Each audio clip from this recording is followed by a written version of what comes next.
And welcome back to the daily readings of Srila Prabhupada's books. Sri Nityananda Trayodasi Ki Jai. Sri Nityananda Ram Ki Jai. We pray that you all have had a very nice festival for the appearance of Lord Nityananda. Today we proofread for over 5 hours. Yes, over 5 hours. Rasikeshwaramani Prabhu and I, and we dealt with, one of the chapters we dealt with was Lord Nityananda's branch of the Chaitanya tree. So I got to hear all the names of his eternal associates, which was very, very blissful. In this way we feel close to our real family, our original family.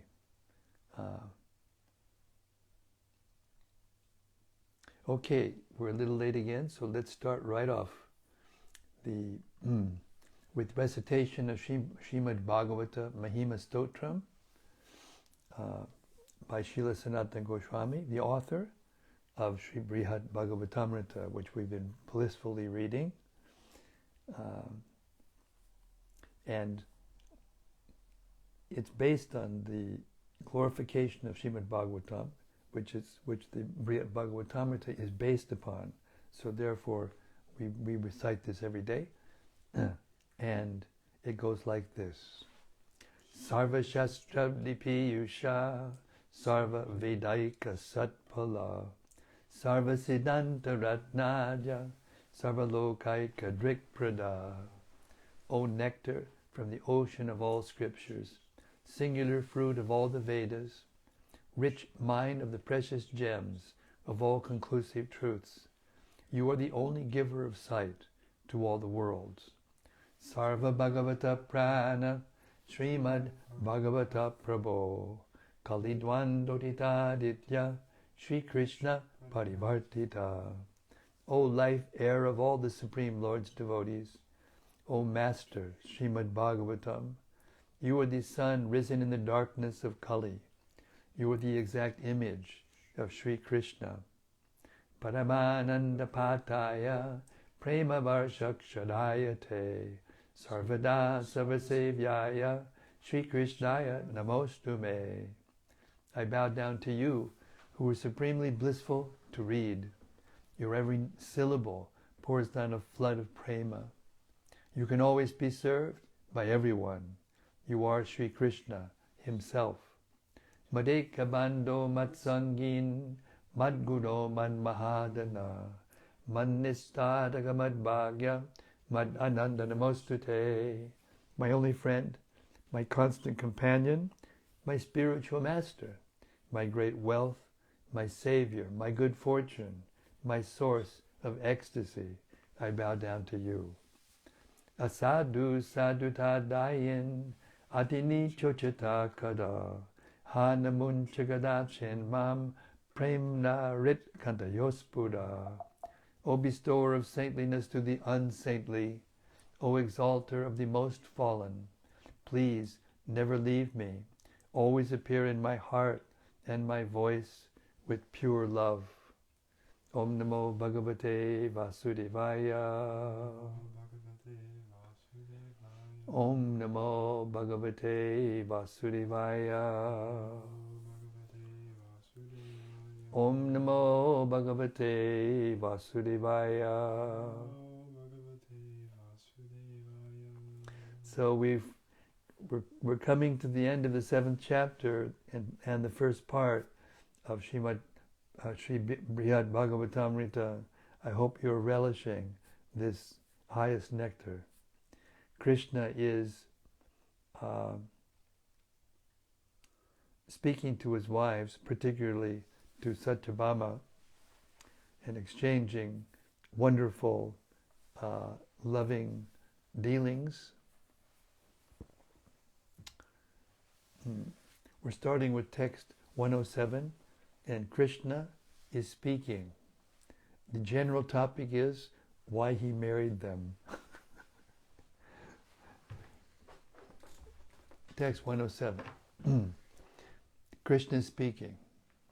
When submerged in the waves of that ocean of ecstasy, enjoying the ever-fresh, charming pastimes of Braja, I was so attracted to each of the all-enchanting residents that I never noticed the passing of nights and days.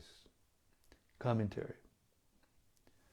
Krishna's Vrindavan pastimes are chitrati chitra, more charming than any other attraction. They can attract the mind of everyone in the universe. Thus the time and place of those pastimes are uniquely sacred, and the spiritual potency of the devotees who take part in Krishna's sports in Sri Nanda Braj is impossible to measure, for those devotees enchant Lord Krishna himself. Text 108. As the simple delight of my childhood sports, I killed various eminent demons. I quickly subdued the evil Kaliya and sent him into exile, and in my left hand I held Govardhan Hill. Commentary. Someone might suggest that Krishna's childhood must have been difficult, since he had to struggle with many demons and exert himself to kill each one. Not at all, Krishna replies. Killing those demons was child's play for me, like a baby's playing with dolls. The friends of Kamsa were not mere human demons like Shalva and the others who Krishna would meet later, but were powerful mystics who could change their forms as they liked. Putana, for example, turned herself into a beautiful woman, although in fact she had a stone-hard body that stretched for 12 miles. Krishna in Vrindavan, however, was not an ordinary child. He easily killed demons like Putana, and he playfully brought the fearsome Kaliya under his control. Krishna trampled each of Kaliya's many hoods, deprived him of his sovereignty in the lake of the Yamuna, and sent him into exile. This was mere child's play for Krishna, and so too was lifting the massive Govardhan with his left hand. For young Krishna, nothing was ever fearful or laborious. He took delight in everything he did. Text 109. I was so absorbed in that ocean of contentment that having to talk to such demigods such as Brahma and watch them offer me prayers and homage seemed a painful disturbance. I forgot the work I had to do for the demigods. Commentary. Now and again, demigods and sages like Indra and Narada had matters to discuss with Krishna, but Krishna considered their visits unwanted distractions from his pastimes with his friends. He didn't even want to think about the promise he had made to the demigods before descending, that he would dispose of evil kings like Kamsa, who were a troublesome burden for the earth. Text 110. My beautiful form, my dress, and the nectarian sound of my flute, never heard before, enchanted the whole universe with overwhelming love of God. So what to speak of how these affected the residents of Braja? Commentary.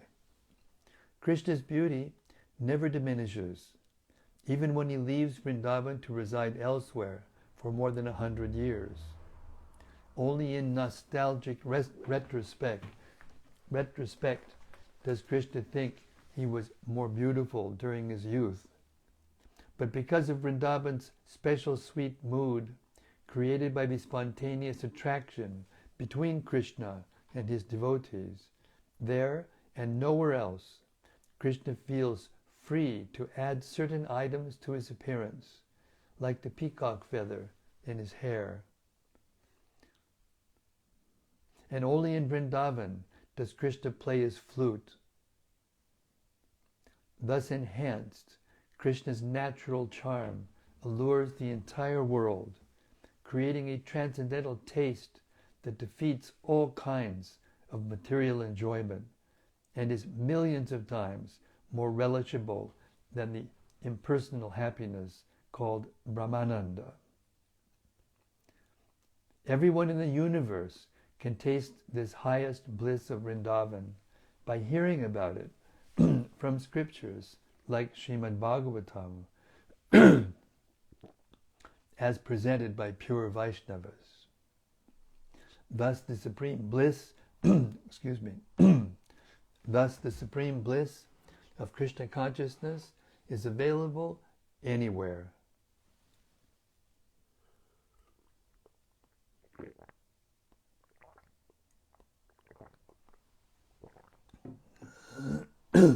Still, those who can live directly with Krishna in Vrindavan and relish his association not only with their ears but with all their senses are certainly most fortunate. Learned scholars of the Vedas therefore conclude that the greatest perfection of life is to follow successfully in the footsteps of the Brajavasis and in course of time be invited to take up residence in the Brajavasis' eternal abode. Text 111 and 112. Brahma, Rudra, Indra, Chandra, the Siddhas, and other demigods moving in the sky were overcome by changes aroused in them by the current of ecstatic love. So too were the cows, bulls, calves, and wild beasts, the trees, birds, bushes, creepers, and grass.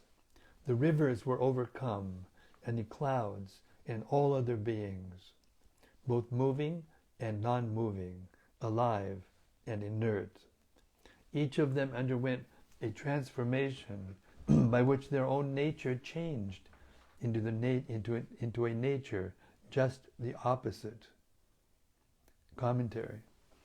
From the demigods to the blades of grass, every living being present in Vrindavan to see Krishna's pastimes became ecstatically transformed. Even non-living objects gained consciousness and underwent these effects of prema bhakti. In the sky above Vrindavan, celestial persons often gathered to watch what was going on, including not only the chief demigods, but also sages, Gandharvas, and Vidyadharas. They and the residents of Brajadam were so powerfully affected by the constant flood of prema that their natures changed. Those who were accustomed to staying in heaven were attracted to come down to the earth. Brahma and the other prominent demigods, the wisest and most respected authorities in the fields of knowledge, in all fields of knowledge, lost their power of discrimination and became like simple fools. And the cows and other animals who normally roamed the fields seemed to achieve samadhi, the culmination of mystic knowledge.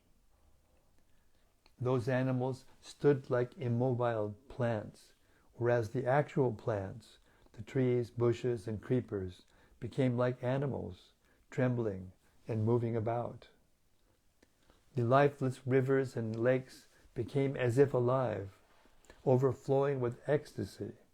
They sometimes stopped their currents completely and sometimes flowed wildly. And in the sky, the wind-blown clouds became fixed in one place, assuming the roles of umbrellas shading Krishna and his devotees from the sun. These wonders are described in Srimad Bhagavatam, 10th canto. O pious Mother Yashoda, your son, who is expert in all the arts of herding cows, has invented many new styles of flute playing. When he takes his flute to his bimba-red lips and sends forth the tones of the harmonic scale in variegated melodies, Brahma, Shiva, Indra, and other chief demigods become confused upon hearing the sound. Although they are the most learned authorities, they cannot ascertain the essence of that music, and thus they bow down their heads and hearts. Bhagavatam 10:35, 14 and 15. Text 113. You can ask Kalindi whether or not this is true.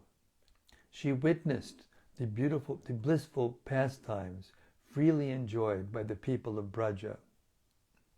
Commentary. No one should think that Krishna, out of enthusiastic love for his devotees, is speaking exaggerated praise of them. Queen Kalindi can vouch for the accuracy of what Krishna has said about life in Vrindavan because she was there in the form of the river Yamuna. Sri Yamuna, being the sister of Yamaraj, the king of religion, always speaks the truth. Text 114. But I cannot arouse the same emotions now in my relatives, the Yadavas, either with joking or with entertaining pastimes. Commentary. What Krishna feels missing outside Braja is not just the pleasure he enjoyed there. Rather, outside Braja, he feels less capable of satisfying his devotees. In Dwarka, he talks intimately and jokes with his wives, friends, and advisors, and entertains them with water sports and other pastimes. But outside Braja, the feelings are never the same. Outside Braja, he evokes reverence from his devotees. So in his dealings with them, he can never feel the same freedom of expression. Text 115. Here in Dwarka, I have found it difficult to break the jealous pride of queens like you. Embarrassed, I have therefore put aside my dear flute. Commentary. Krishna's queens behave jealously, but they never become inimical to him in any way or oppose the fulfillment of any of his desires. Therefore, it is not actually difficult for Krishna to control their pride, which is meant only to please him. Nonetheless, Krishna cannot take the same liberties in Dwarka as in Vrindavan. He says that in Dwarka he feels ashamed to play his flute, as if concerned that people will laugh at him. Perhaps closer to the truth, in Dwarka he no longer feels the inspiration to create the exquisite music he produced in Vrindavan. How much the Lord's glories are manifest varies according to the environment he is in. Text 116. Alas, what I did and how I lived in Braja seem here so far away that with you I cannot even speak of those things. Commentary. Since Krishna is all-powerful and his omnipotence is never diminished by any circumstance, he should be able to take on any appearance and act as he likes in Dwarka or anywhere else. He should be able to make his life in Dwarka just as it was in Vrindavan. But Krishna's desires change according to the atmosphere in which he lives. Outside Braja, he simply feels less inspired to express his sentiments freely. In this verse, however, therefore, Krishna utters the words aho bhata, indicating great disappointment. In Dwarka, he cannot perform the same delightful pastimes of his childhood or surround himself with his beloved gopis and other Brajabasis. The Dwarka environment is so foreign to the intimate mood of Braja that he cannot even discuss with his Dwarka associates his earlier days in any but the most vague terms. If he were to speak of these matters with the Dwarkavasis too explicitly, the Dwarkavasis would become lost in trance and unable to continue their own service. Text 117. Just one person, almost as dear to me as the devotees of Braja, will be able to describe those topics. Sukadeva, the son of Badarayana Vyas, by the power of his great love in the mood of the Brajvasis, he will speak something of those matters to his excellent disciple, who resembles him in spiritual qualities, and whom I once brought back to life. Commentary.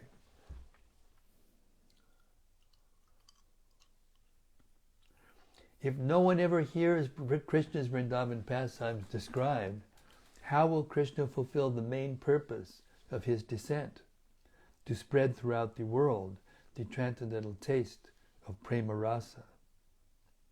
Anticipating this question, Krishna answers it here. The glory of the prema rasa of Sri Vrindavan, of Sri Brajadam, will be revealed when Sukadeva Goswami recites Srimad Bhagavatam to Maharaj Parikshit.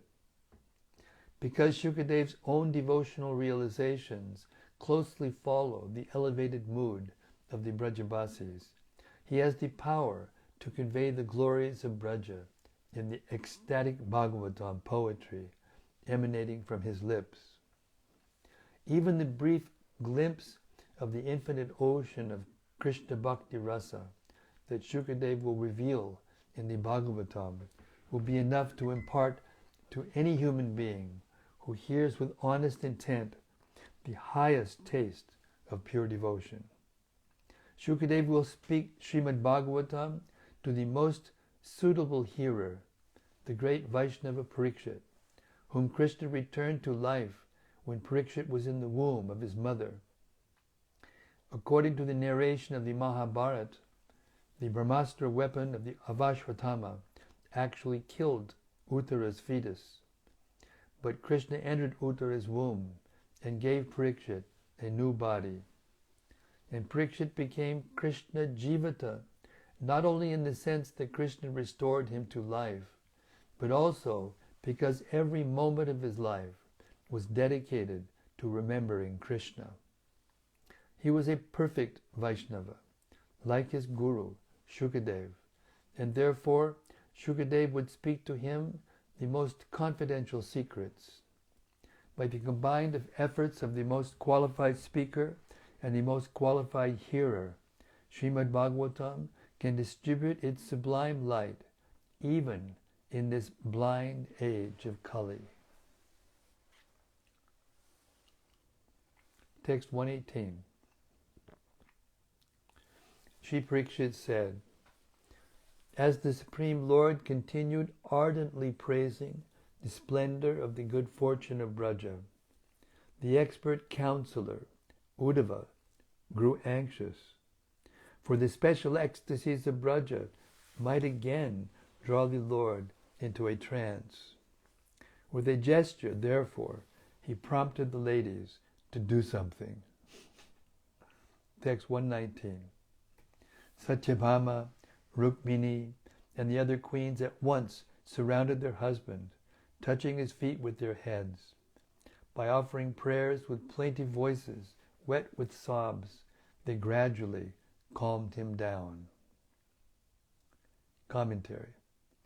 The word sangrambata, used in text 118, can mean either ardently, furiously, or with passionate absorption.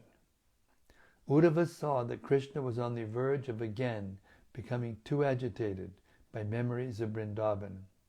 So, lest Krishna begin crying and lose control of himself again, Uddhava made a sign to Satyabhama and the other queens present, to which they responded without hesitation.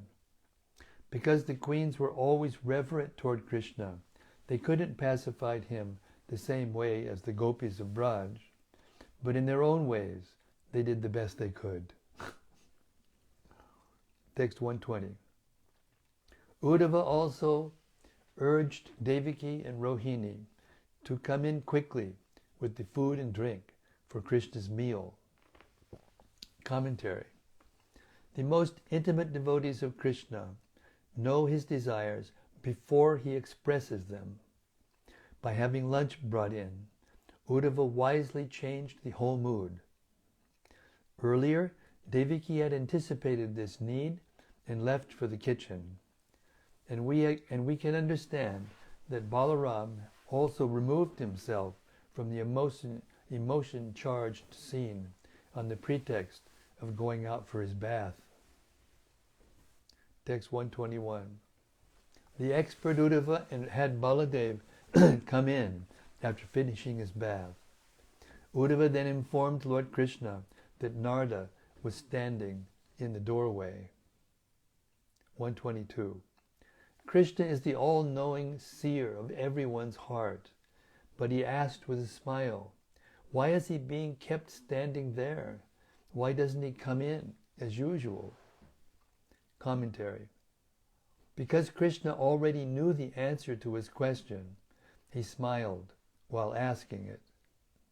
Although Narada had precipitated this entire disturbance by reminding Krishna of Braja, Krishna did not become angry. Because Krishna is the darling son of Nanda Maharaj, Krishna cannot be dissatisfied with Narada for glorifying the cowherds of Nanda's pastures. Krishna asked why Narada was waiting at the door, since no one until now had ever impeded Narada's free access to Krishna's palaces. Text 123. Uddhava smiled and answered, my lord, because he is afraid and embarrassed. Then the Lord, who always favors the Brahmanas, himself brought Narada inside and spoke to him. Commentary. Uddhava could not help smiling when he thought about Narada's curious behavior, his enthusiastic arrival, his uncontrolled symptoms of ecstasy, and his hiding in the sky to watch Krishna visit Nava Vrindavan. Uddhava told Krishna that Narada was afraid because of the offense he had committed by disturbing Krishna's mind. And when Krishna answered that Narada should never fear him for any reason, Uddhava added that Narada was also embarrassed. Pure devotees are usually shy to reveal their private ecstasies when this might disturb others. To pacify Narada, Krishna himself therefore went to invite Narada in. Krishna approached the sage with due respect, bowed down to him, took him by the hand, and escorted him into the palace. Text 124.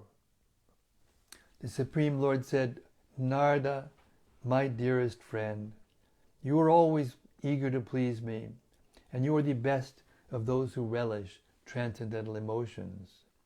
You have now done me a great favor. Commentary.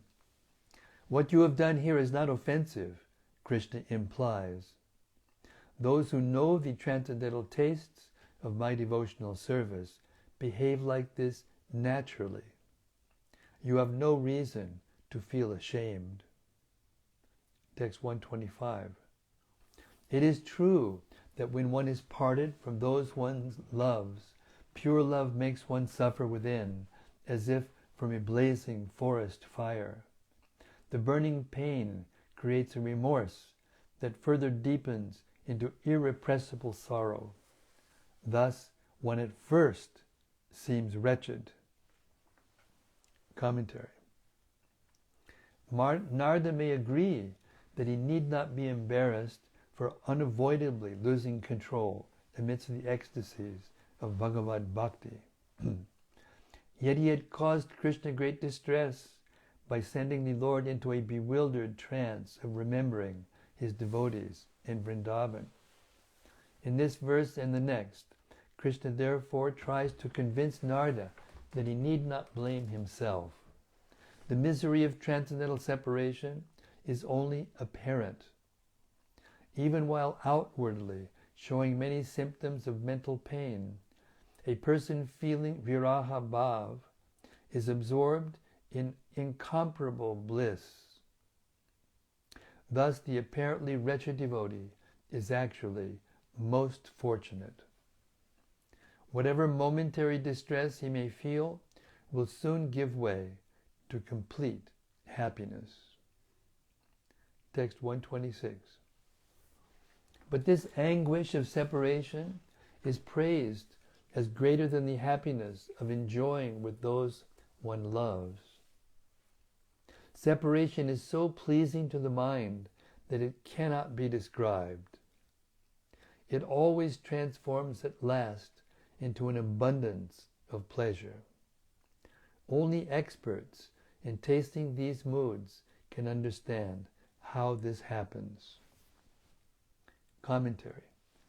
The so-called bliss of merging into the impersonal aspect of the Absolute Truth is often said to be indescribable, but the bliss of pure prema is even harder to describe.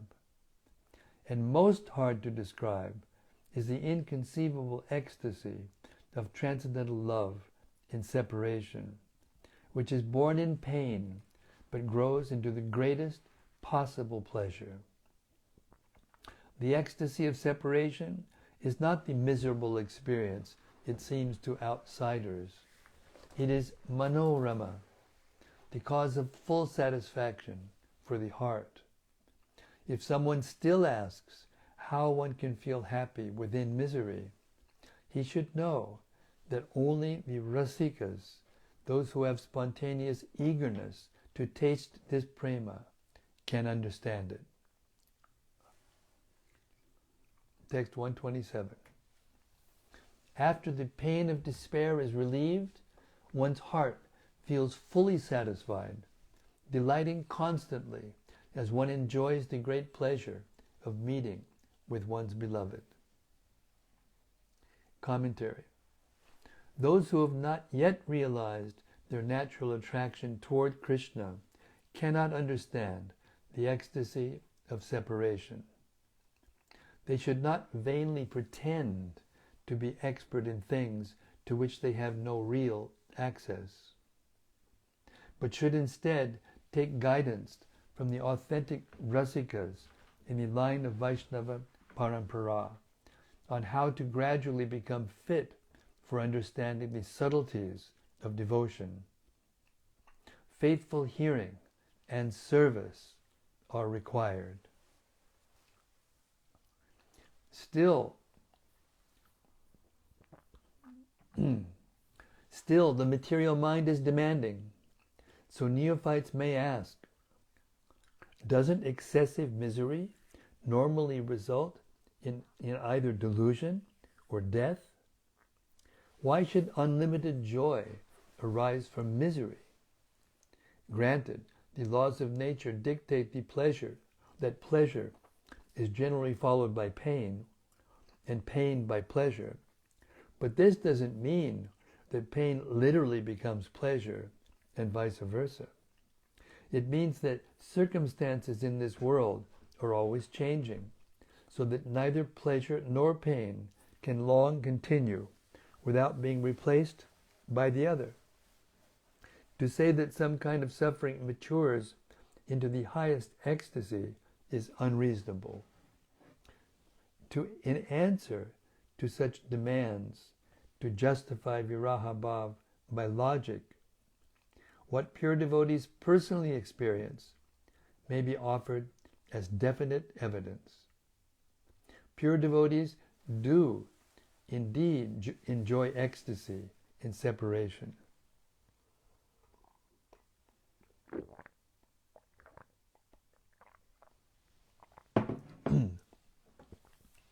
And since no other cause for this ecstasy can be ascertained, the cause must be their intense experience of what appears from the outside to be suffering.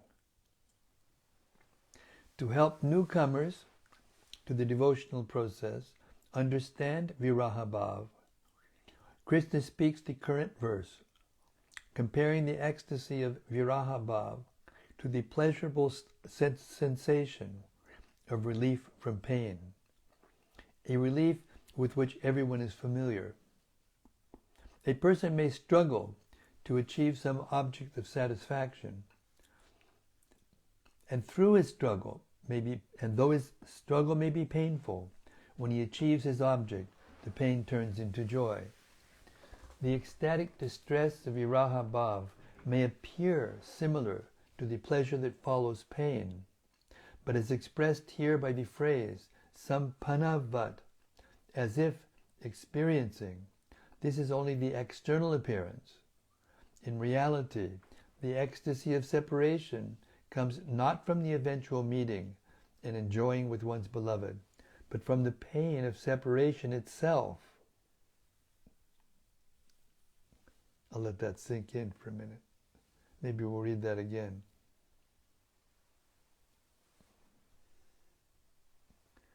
The ecstatic distress of viraha bhava may appear similar to the pleasure that follows pain, but as expressed here by the phrase sampanavat, as if experiencing.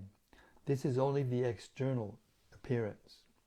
In reality, the ecstasy of separation comes not from the eventual meeting and enjoying with one's beloved, but from the pain of separation itself.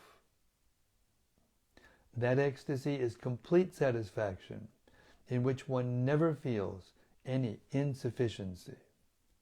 That ecstasy may be compared to the pleasure of gratification after deprivation, but actually it is much more sublime. The mind of an ordinary person is relieved when he can rejoin those he loves and again gratify his senses. But a pure devotee's greatest ecstasy arises from serving and remembering Krishna in separation. 128. One may want to feel that separation again, and may indeed feel distressed if one cannot.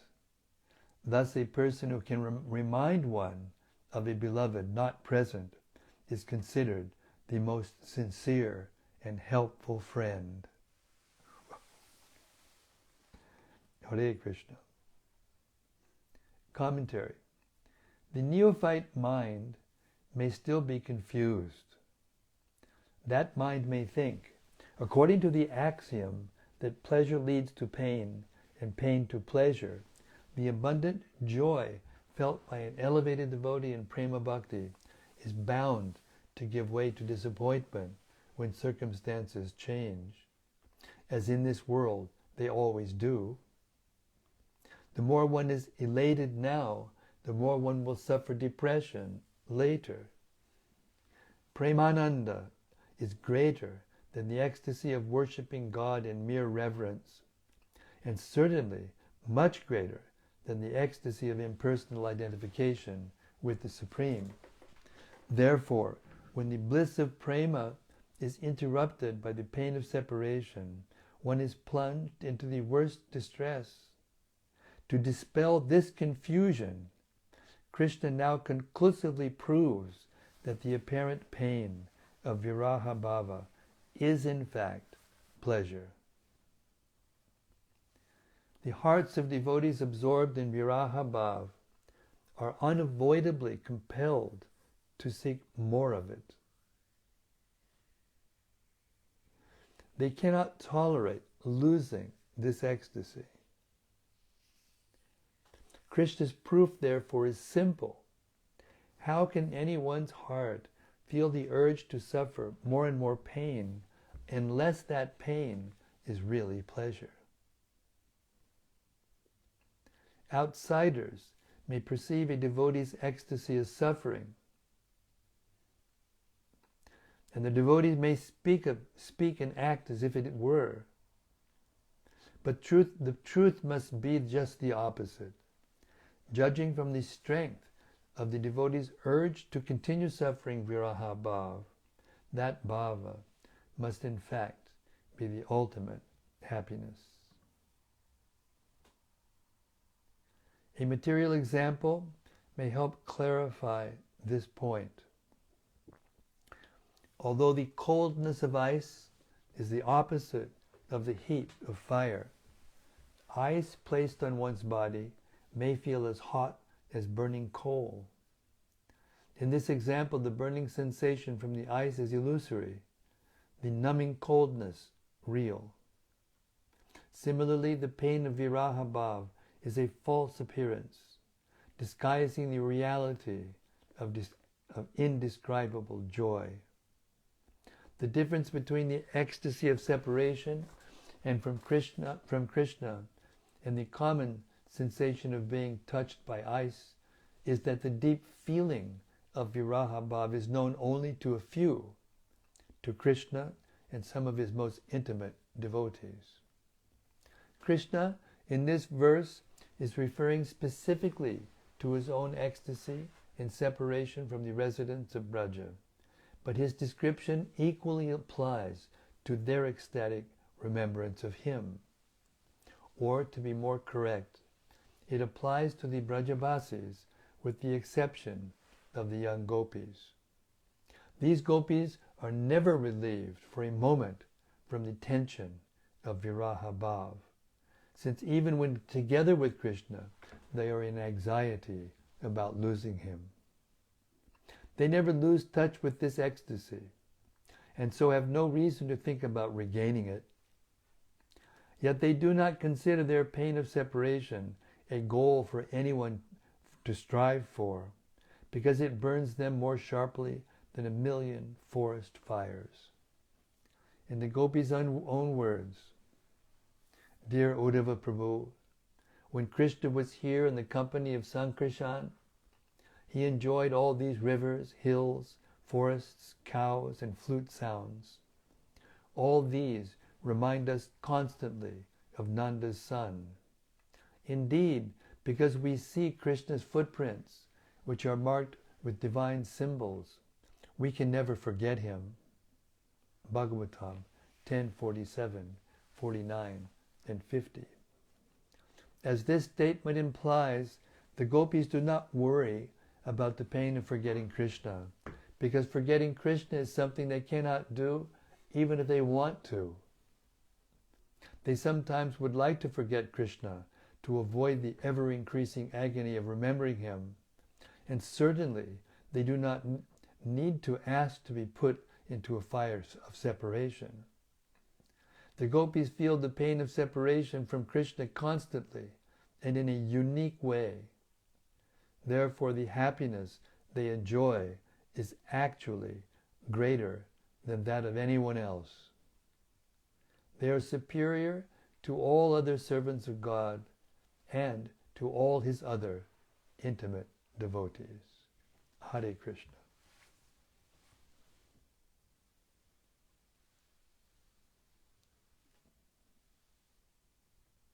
(129) Please understand, when one somehow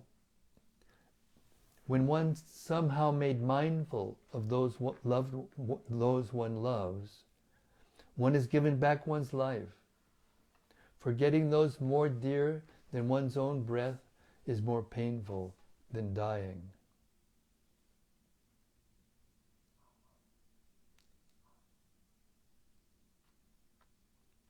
(130)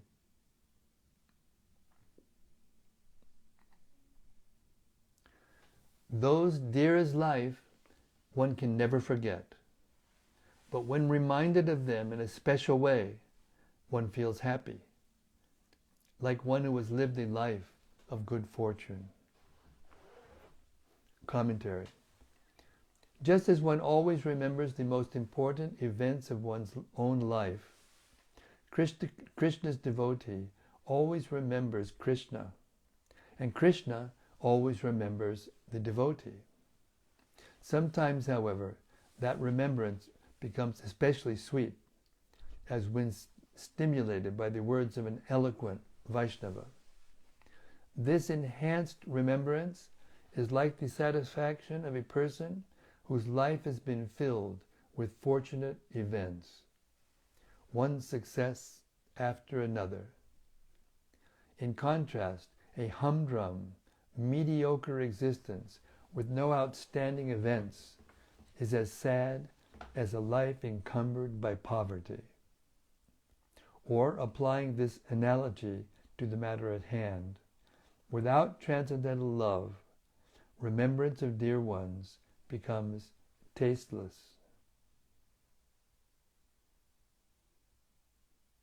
So today you have favored me greatly, and therefore I am delighted with you. Please choose whatever benedictions you would like. Commentary. Narada reminded Lord Krishna of the gopis' absolute attachment to him, and for this Lord Krishna is thankful.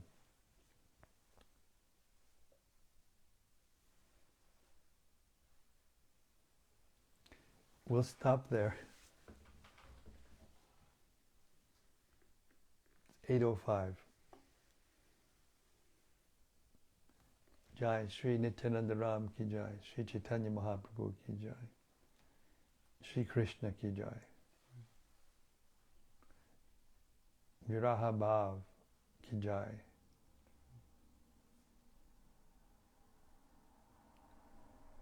Okay, Hare Krishna. If there are any reflections, comments, discussions.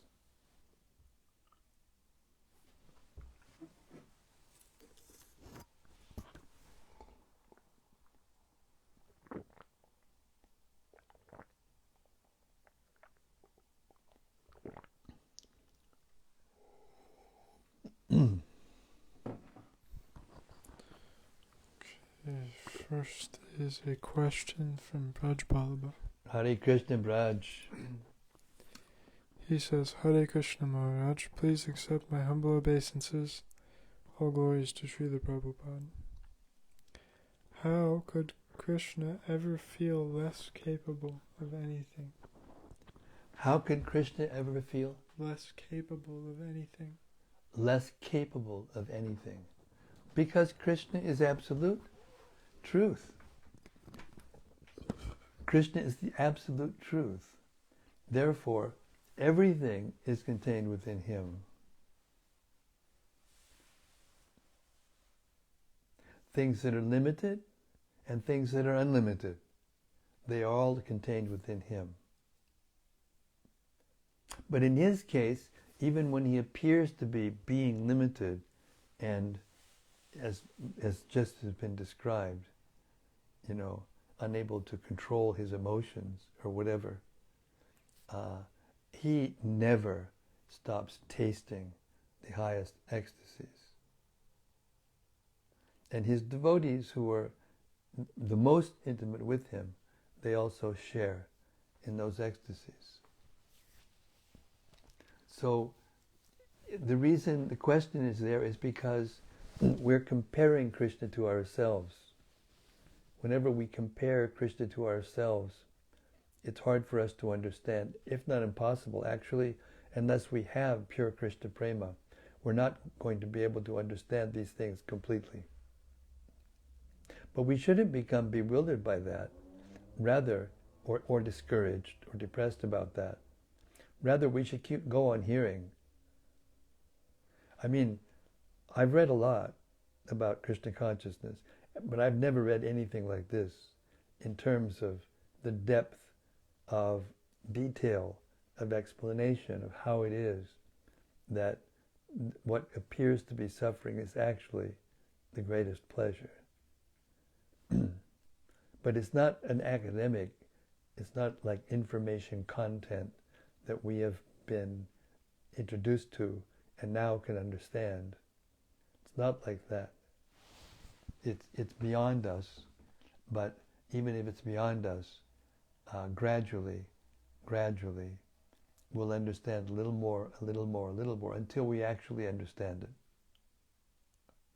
But just a drop of it, just an infinitesimal, what does Krishna say? Neha bhikramanashosti pratyavayo nividyate swalpamapyasya dharmasya trayate mahato bhayat. Even an atomic particle of this consciousness will save us from the most dangerous fear, means of losing the human form of life and going back down into the animal and lower species of life. So although we may be far away from these Brajbasis' experience, still relatively to most of the people of the world, we're doing pretty good. We're sitting here and to some one degree or another, we're relishing hearing the topmost feelings and analysis of Krishna's feelings. It's inconceivable. It's inconceivable. Therefore, Jiva Goswami says in the Tattva Sandarbha that unless one actually accepts Krishna's achintya shakti, that he can do anything, that he can't yet understand Krishna. No one can understand Krishna completely because he's unlimited and we're limited.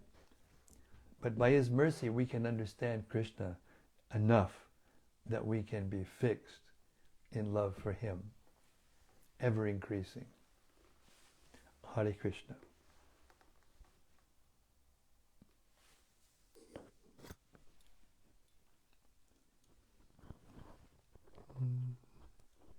Next is something from Anadi Kaishora Das. Who? Anadi Kaishora.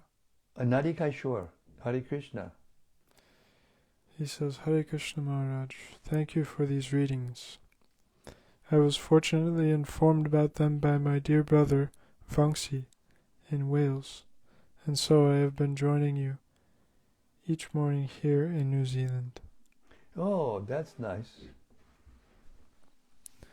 I was amazed to hear Sanatana Goswami relate that, quote, the hearts of devotees absorbed in viraha bhava are unavoidably compelled to seek more of it, unquote. It reminded me that even some unfortunate people suffering in material life seem unavoidably compelled to seek more suffering. Perhaps this is some sort of perverted reflection. Yes, it is a perverted reflection. That's exactly right.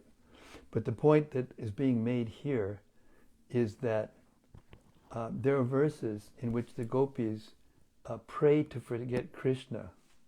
And in the same verse, they say, we want to forget him, but he's there. We can't forget him. So that means there's this, relationship in which Krishna is as attached to his devotees as they are to him.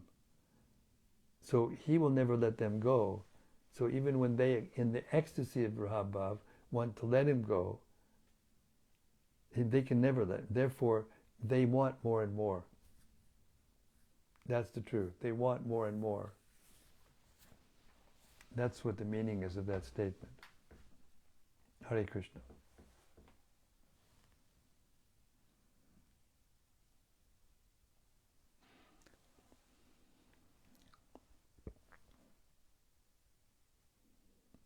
There's a perverted reflection of this in the material world, that when one is having a loving relationship, and then the person, by force of circumstance, goes somewhere else, the person you can't get your mind off of that person. That's a perverted reflection. So yes, it is a perverted reflection. Hare Krishna.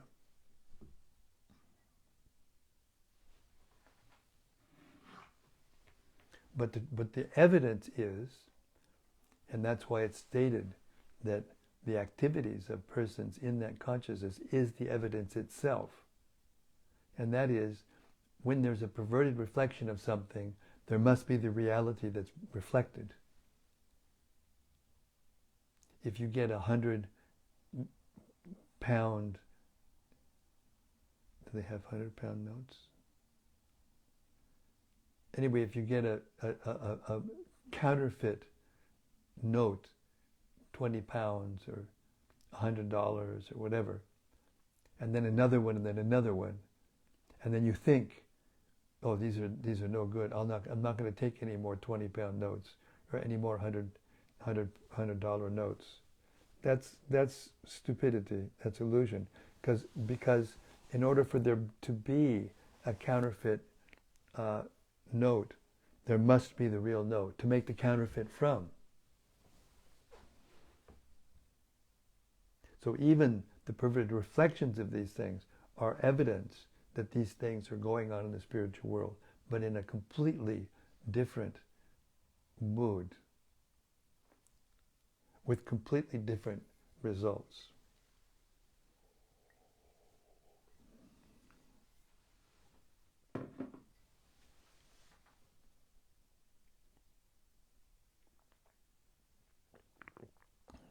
Okay.